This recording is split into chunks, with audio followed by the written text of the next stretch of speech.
नमस्कार शेतकरी बंधूंनो, शेतकरी पुत्र यूट्यूब चॅनलमध्ये तुमचे सर्वांचे स्वागत आहे. शेतकरी बंधूंनो, आपल्याला माहिती आहे, आपल्याला अनुदान असेल, पीक विमा असेल किंवा तुम्ही आता मागील सोयाबीन आणि कापूस अनुदानासंदर्भात महाराष्ट्र सरकारने एक निर्णय घेतला आहे.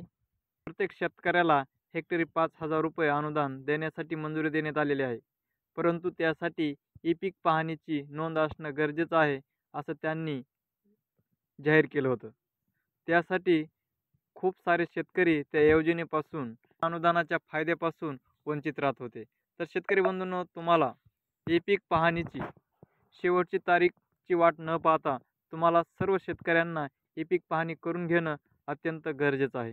जेणेकरून येणाऱ्या काळामध्ये सरकार सरकार कुठल्याही प्रकाराचं कापूस अनुदान असेल, सोयाबीन अनुदान असेल, तसेच अतिवृष्टी असेल, दुष्काळग्रस्त असेल, अशा खूप साऱ्या प्रकारावरती सरकार आपल्याला अनुदान देत असतं.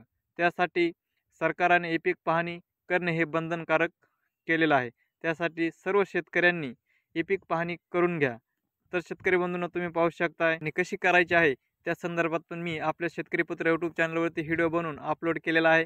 ते तुम्ही माझ्या चॅनलवरती जाऊन पाहू शकता आणि तुम्ही ई-पीक पाहणी करू शकता. ई-पीक पाहणी DCS हे आपल्याला व्हर्जन डाउनलोड करून घ्यायचं आहे. माझी शेती माझा सातबारा, मीच नोंदवणार माझा पीक पेरा, तुम्ही हे पाहू शकताय. आणि तसेच तुम्हाला काही जर ई-पीक पाहणी करता वेळेस अडचण येत असेल तर तुम्ही ई-पीक पाहणी हेल्पलाईन क्रमांक ह्याच्यावरती पण कॉल करून तुम्ही माहिती करून घेऊ शकता. शेतकरी बंधूंनो, तुम्ही पाहू शकता इथं सर्व डिटेल्स दिलेले आहे.